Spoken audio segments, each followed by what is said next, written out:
1932. Quito, Ecuador. Osvaldo Guayasamín tiene 13 años. En ese año, algo pasa en las calles. Él no lo entiende del todo, pero lo ve. Gente que camina junta, que grita, que lleva carteles.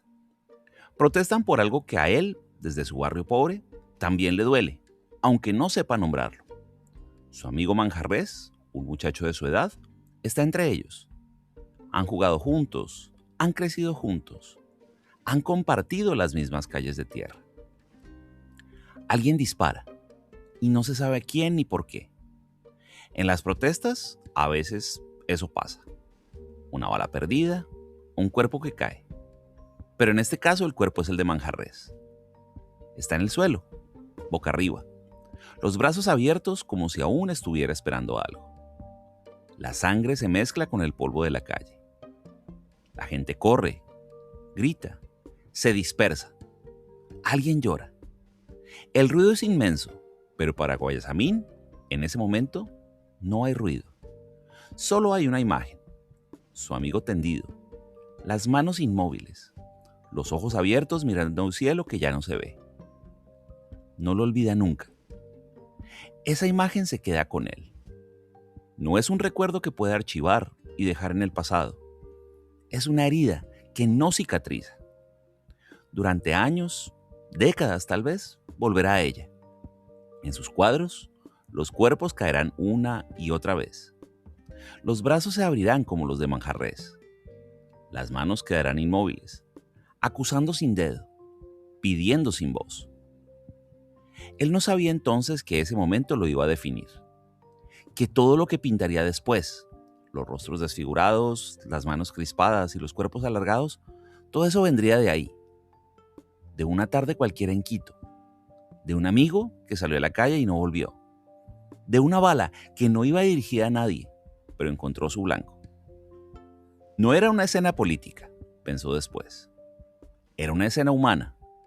Pero en ese país, en ese tiempo, lo humano y lo político eran la misma cosa. Y él, sin saberlo, acababa de convertirse en su testigo. Las manos de Manjarres siguieron abiertas. En su memoria, en sus sueños, en sus pesadillas. Y luego, en sus cuadros. No pidieron perdón. No pidieron permiso. Solo recordaron, para siempre. Osvaldo Guayasamín nació en 1919 en el barrio El Dorado de Quito, que no era realmente un barrio, era más bien una herida.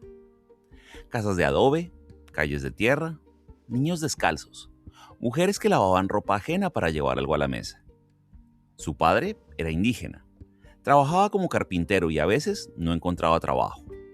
Su madre era mestiza, vendía verduras en el mercado, estiraba lo que había para que alcanzara.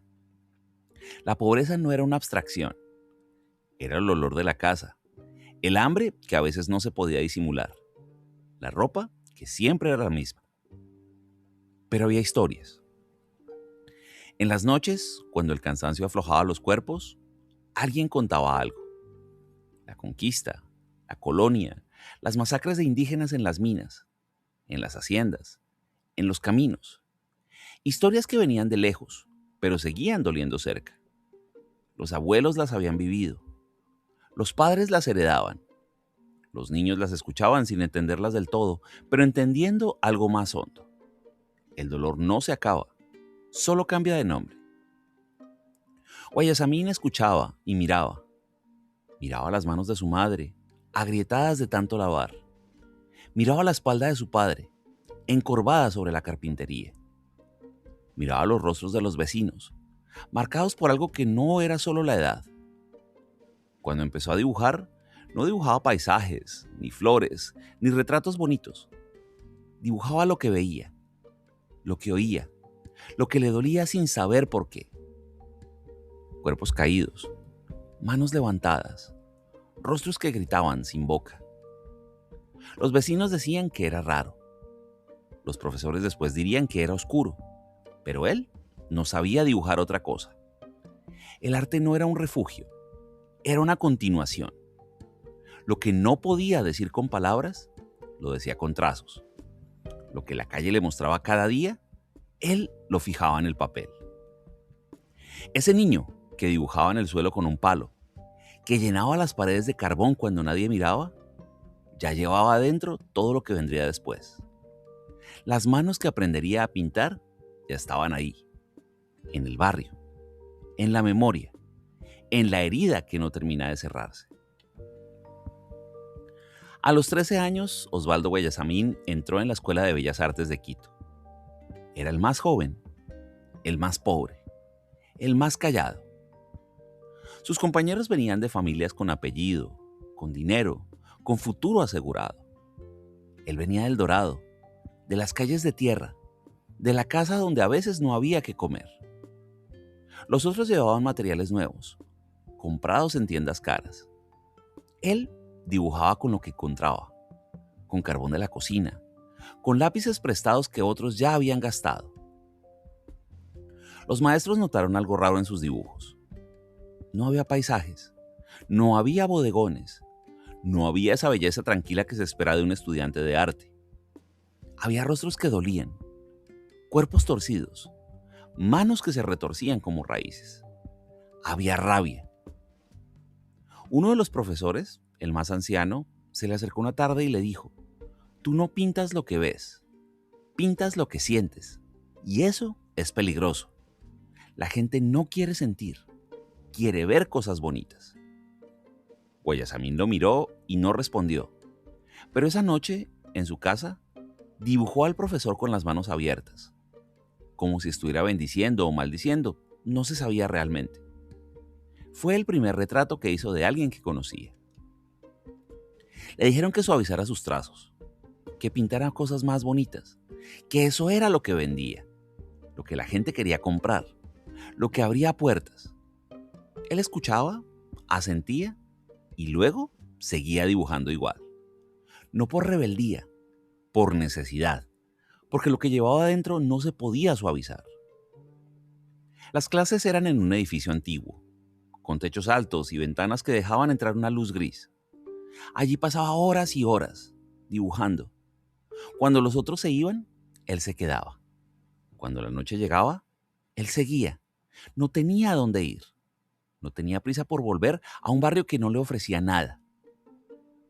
En esos años empezó a entender algo que después lo acompañaría siempre. El arte no era un lujo, no era un adorno, no era un pasatiempo para señoras con tiempo libre. El arte era lo único que podía poner orden en el desorden que llevaba adentro. Lo único que podía convertir el dolor en algo que otros pudieran mirar. Los maestros no entendían, y sus compañeros menos, pero él seguía, con carbón, con lápices gastados, con las manos manchadas de grafito, dibujando lo que otros no querían ver, pintando lo que la Escuela de Bellas Artes no enseñaba. Es 1942. Guayasamín tiene 23 años y una beca que le permite viajar. Recorre Perú, Bolivia, Chile, Argentina. Lleva cuadernos, lápices y una curiosidad que no es turística, sino urgente. En Perú ve las minas. Hombres que entran en la montaña y salen viejos, con los pulmones rotos, las manos endurecidas, los ojos vacíos. Ve las calles de Lima, donde los indígenas caminan como sombras, como si la ciudad no fuera con ellos. Ve lo que los libros de historia llaman el pasado, pero sigue ahí, vivo, respirando, doliendo. En Bolivia es peor. La pobreza no es pobreza, es miseria. La explotación no es explotación, es esclavitud con otro nombre. Ve cuerpos encorvados sobre la tierra, sobre las minas, sobre nada. Ve niños que trabajan, mujeres que mueren jóvenes, hombres que no tienen edad porque el tiempo los ha borrado. En Chile, en Argentina, la misma historia con distintos acentos. Los pobres son pobres igualmente en todas partes. Los ricos son ricos igualmente en todas partes. Y el dolor, ese dolor que él había visto en Quito desde niño, no era una excepción, era la regla. Latinoamérica entera era un cuerpo herido, un continente con los brazos abiertos, pero no para abrazar, sino para ser crucificado. Llena cuadernos, dibuja sin parar, rostros, manos, espaldas, pies descalzos, miradas que ya no esperan nada. No busca la belleza, busca la verdad. Y la verdad es esa: millones de personas viviendo como si no lo merecieran. Cuando vuelve a Quito, algo ha cambiado. No es el mismo que se fue. Ahora sabe que lo que vio en su barrio no es un accidente, es un sistema, un engranaje que aplasta siempre a los mismos. Y él, con sus lápices, con sus cuadernos, con sus manos, tiene que hacer algo con eso. No puede curarlo, pero puede mostrarlo. Entre 1946 y 1952, Guayasamín pintó más de 100 cuadros. Los llamó Huacaiñán, que en quechua significa el camino del llanto. No era un título poético, era una declaración. En esas telas apareció todo lo que había visto desde niño. Los rostros alargados, casi quemados por el sufrimiento. Las manos enormes, torcidas, abiertas como si estuvieran pidiendo algo que nunca llegó. Los cuerpos flacos, estirados, que parecían haber sido colgados antes de ser pintados. Los colores eran oscuros, terrosos, como si la tierra se hubiera metido en la piel de los personajes y no quisiera salir. Cuando la serie se exhibió por primera vez, la crítica se dividió. Unos decían que era demasiado cruda y que el arte debía ser un consuelo, no una acusación. Otros, los menos, entendieron que ahí había algo nuevo. Una mirada que venía de dentro del dolor, no desde fuera. Un crítico escribió: Guayasamín no pinta a los indios, pinta desde los indios. Y esa es la diferencia. La crítica no supo qué hacer al principio. No era folclore, no era costumbrismo, no era esa pintura bonita que los turistas compran en las ferias. Era otra cosa, una mezcla de expresionismo y de algo más antiguo, más profundo, que venía de antes de la conquista. Los museos empezaron a comprar, los coleccionistas a buscar. Guayasamín, de pronto, era un nombre que se repetía. Pero él no olvidaba. Ese llanto no era una metáfora. Era lo que había visto en la calle cuando tenía 13 años, cuando su amigo cayó y la sangre se mezcló con el polvo. Era lo que había visto en las minas de Perú, en las calles de Bolivia, en los mercados de Chile. Era lo que seguía viendo cada día en Quito, en los ojos de los niños que jugaban en el barrio donde él creció. Una tarde, después de una exposición exitosa, un coleccionista le ofreció comprar varios cuadros. El trato se cerró con un apretón de manos. Esa noche, Guayasamín se quedó solo en el taller y miró sus manos. Las mismas que habían pintado el llanto, las mismas que habían acabado de cerrar un negocio. Y no supo qué sentir. Esta serie lo consagró. También lo puso frente a una paradoja que lo acompañaría siempre. El dolor se vendía. El sufrimiento de los suyos, ese que él había presenciado desde niño, ahora colgaba en las paredes de gente que probablemente nunca había pisado una calle de tierra. Y él, que lo había pintado para denunciar, empezaba a vivir también de eso. Las manos en sus cuadros seguían abiertas, y las suyas, por ahora, también. A partir de los años 50, Guayasamín empezó a ser un hombre público. El éxito de Huacaiñán abrió puertas que antes estaban cerradas. Los museos lo invitaban, los críticos lo elogiaban, los coleccionistas competían por sus obras.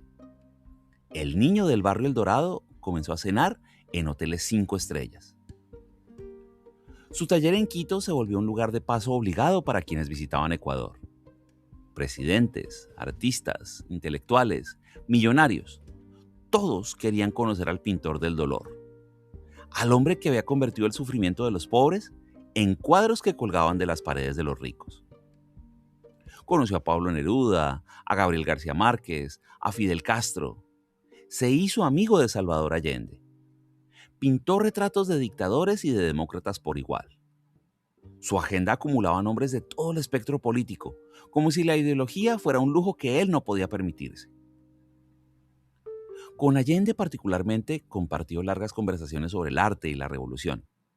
Y cuando él murió, en 1973, Guayasamín pintó una serie de rostros desgarrados, como si el dolor personal y el colectivo se hubieran fusionado.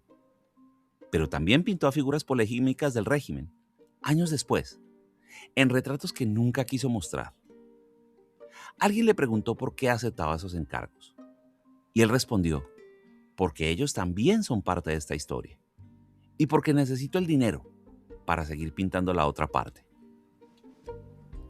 Las mismas manos que habían pintado las manos rotas de los mineros, las manos abiertas de los muertos, estrechaban ahora las manos de quienes en otros contextos podrían haber estado del otro lado. Pintaba a los poderosos para acercarlos a su causa, para que vieran lo que él había visto, o pintaba para asegurar su lugar en el mundo que siempre había denunciado. Una vez, en una cena con un dictador, alguien le preguntó cómo podía estar ahí. Él señaló un cuadro suyo colgado en la pared de la mansión y dijo, él lo compró. Ahora, cada vez que lo mire, va a ver lo que su régimen hace. No puedo pedir más. No hay una respuesta fácil. Solo el dilema de un artista, que necesita del poder para que su denuncia tenga alcance. Sus cuadros llegaban más lejos, porque él llegaba más lejos. Las galerías de Nueva York, los museos de París, las colecciones privadas de millonarios que quizá nunca pisaron una mina, pero compraban el dolor de los mineros colgado en sus salas. Las manos que pintaban el dolor y las manos que estrechaban a los poderosos eran las mismas. Y él lo sabía. En los años 80, cuando ya era un artista consagrado, Guayasamín concibió un proyecto que iba más allá de los cuadros. No sería una tela, ni una serie, ni una exposición. Sería un edificio, un espacio físico donde el dolor tuviera un lugar permanente. Y lo llamó la Capilla del Hombre. No era una capilla religiosa, aunque usaba el lenguaje de lo sagrado. Era un manifiesto construido en piedra y cemento. Una declaración de que el sufrimiento de los pueblos latinoamericanos merecía ser recordado con la misma solemnidad que cualquier catedral. Un lugar donde las manos pintadas pudieran descansar por fin, sostenidas por muros que las protegieran del olvido. Trabajó en ella durante años, obsesivamente.